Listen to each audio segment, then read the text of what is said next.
bienvenue à tous dans ce flash.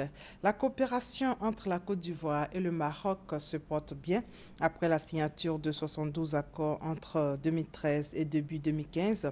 Le président Alassane Ouattara et le roi Mohamed VI viennent de renforcer ce partenariat. Hier, plusieurs autres protocoles d'accord ont été paraphés. Au total, 6 autres nouveaux accords ont été signés hier entre la Côte d'Ivoire et le Maroc.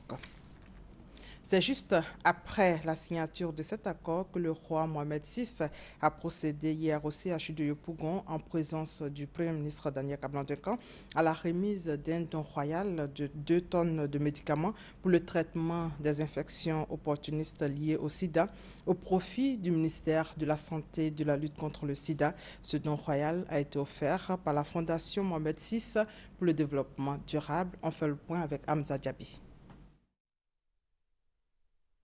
Voici le tout nouveau point de débarquement aménagé à Grand Laou, le village de pêcheurs tant souhaité par les autorités ivoiriennes. Dans 18 mois, ce projet sera une réalité. Il y aura une production de glace, il y a des frigos, il y a un marché de gros, première vente, il y a un marché également de détail, il y a des services de cafétéria et de restaurants pour que les gens puissent manger à l'intérieur.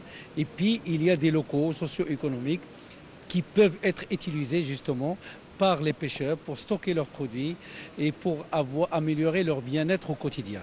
C'est un projet de 2 millions d'euros à peu près. Le roi nous a donné un premier village de pêcheurs à Lokodjoro. Aujourd'hui, c'est Grand Laou qui en bénéficie. Donc pour nous, c'est une grande joie. Vous avez vu les bâtisses et toute cette armature qui va être mise à la disposition des pêcheurs. C'est un don du Royaume du Maroc et le premier magistrat de la commune de Grand Laou, lui, n'a qu'un mot à la bouche. Merci. Je voudrais profiter de l'occasion pour dire merci au chef de l'État, au président Alassane Ouattara, qui, de par ses relations avec Sa Majesté le roi Mohamed VI, son gouvernement, à travers le ministre des Ressources animales et halieutiques, vient de doter Grand Laou d'un gros cadeau. En plus de ce village qui sera construit à Grand Laou, un centre de formation professionnelle pour mieux apprendre les métiers de l'hôtellerie et du tourisme verra le jour très prochainement. Un autre don du roi Mohamed VI, un autre soulagement pour l'État ivoirien. Sa Majesté fait un don important pour élargir donc, le centre de pêche de Grand Laou. Et ici, donc, en matière de formation professionnelle, il y a 2 aspects, l'aspect TP, bâtiment, et l'aspect tourisme. Vous savez que la Côte d'Ivoire est en train d'avoir beaucoup d'hôtels qui sont en train de se construire, beaucoup de touristes, tourisme d'affaires, tourisme religieux, etc.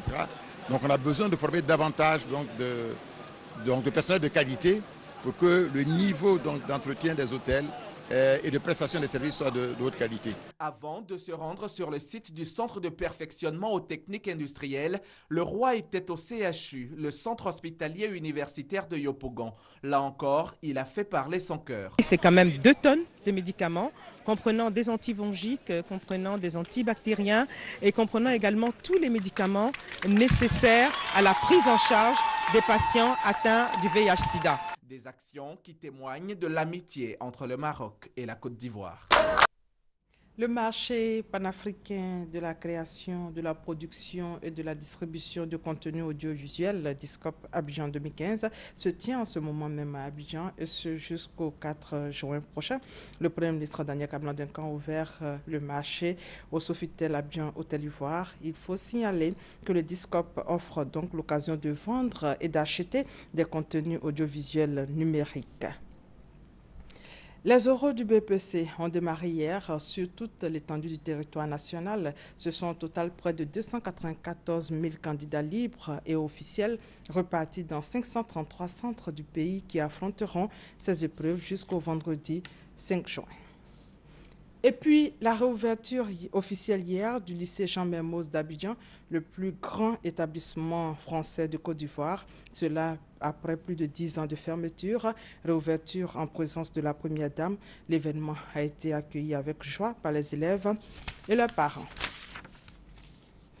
Hors de nos frontières, le représentant spécial du secrétaire général de l'ONU pour l'Afrique de l'Ouest, Mohamed Ibn Chambas, a insisté mardi à Conakry sur l'urgence du dialogue entre le pouvoir et l'opposition en Guinée pour une élection présidentielle crédible dans moins de 5 mois.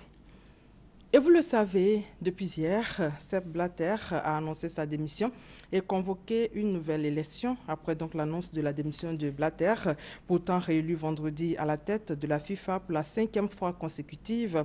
Se pose la question de sa succession. Outre le prince Ali, circule le nom de Michel Platini. Et c'est la fin de ce flash. L'actualité revient à 13h. Merci de votre fidélité.